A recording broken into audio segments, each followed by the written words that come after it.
මම කතා කරන්න යන්නේ මට කම්ප්ලිමන්ට්ස් ගොඩක් ඇඩ් කරපු මේ ස්මාර්ට් වොච් එක පිළිබඳව. මේ තියෙන ග්‍රීන් ලයින්ලාගේ සිග්නේචර් ස්මාර්ට් වොච් එක.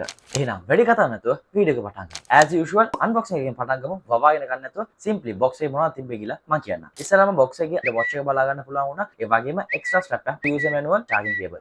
මේ වගේ දේවල් තමයි box එකේ බලා ගන්න පුළුවන් වුණේ and normal unboxing experience එකක් ඔයාලට මේකේ ලබා ගන්න පුළුවන්. මේක මට ගොඩක් කම්ප්ලිමන්ට් ඇඩ් කරන්න ප්‍රධාන හේතුව තමයි මේකට තියෙන finishing and look එක. මේකට සාමාන්‍ය තියෙන්නේ ගොඩක් famous brand එකක series 7 watch එක තියෙන look එකක්. මම දන්නවා දැනටමත් ඔයගොල්ලෝ guess කරලා ඇති කියලා. so ඒ watch එකේ same look එක තමයි මේ watch එකෙත් බලා ගන්න පුළුවන්. හැබැයි මේක clone watch එකක් නෙමෙයි. Greenline කියන brand එකේ ඒගොල්ලන් release කරපු watch set වලින් මේකත් එක watch එකක්. මේකට තියෙන finishing එක මාරම හොඳයි. මේකට තියෙන body එකත් මේක තියෙන build quality එක top notch එකේ බලා ගන්න පුළුවන්. ඒකත් එක මේ watch එක මම personally love කරන හේතුව තමයි මේ watch එකට තියෙන display එක. මේ watch එකට තියෙන්නේ AMOLED display එකක්. and මේ panel එක මාරම smooth, මාරම bright. ඒකත් එක්ක අපි මේ display එක use කරනකොට lag වෙන feel එකක්, ඒ වගේම frame drop වෙන feels මොකුත්ම නැහැ. මේ watch එක always on display support එකත් එක තමයි එන්නේ. මේ watch එකට තියෙන AMOLED display එක කියලා මම කියවනේ. එහෙනම් මෙන්න මේ වගේ ගොඩක් features pack කරලා එනකොට මේකේ battery backup එක කොහමද? මේ watch එකට සාමාන්‍යයෙන් standby time දවස් 15ක් ගන්න පුළුවන් කියලා තමයි අදාළ company එක claim කරන්නේ.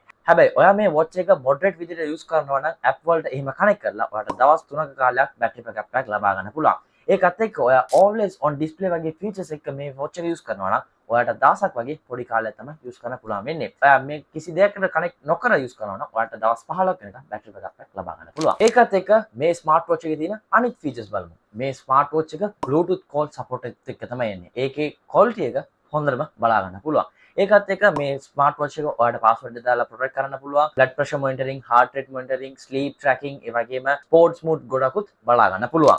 මේ වොච් එක IP68 waterproof support නිසා ඔයාට මේ වොච් එක swimming කරනකොට උනත් කිසිදු ප්‍රශ්නයක් නැතුව use කරන්න පුළුවන්. හැබැයි මම personally ඒක recommend කරන්නේ. ඒකට හේතුව තමයි මේකට speaker and mic එකක් තියෙන නිසා. crazy part එක මේ ස්මාර්ට් වොච් එකේ අපිට Flappy Bird game උත් integrate කරලා දීලා තියෙනවා. මගේ final opinion එක මේ ස්මාර්ට් වොච් එක පිළිබඳව. පොඩි budget එකකට හොඳ display එකක්, ඔයාලට ගොඩක් compliments add කරන feel එකක් තියෙන watch එකක් හොයනවා නම් මේක market එකේ තියෙන options වලින් one of the best option. මේ watch එක buy කරනවා නම් ඒකට අදාළ link එක පළල description එකේ දාලා තියෙනවා. ඒකත් එක්ක මේ budget එකේ තවත් brands වල තියෙන watch වල links උත් මම පළල description එකේ දාලා තියෙනවා. අනිවාර්යයෙන්ම check කරලා බලන්න. එහෙනම් guys තවත් interesting video එකක් ටටා bye see you. ඒකත් එක්ක මෙන්න මේ වගේ crazy videos සඳහා අපි follow කරලා subscribe කරලා අපිත් එක්ක set වෙන්න.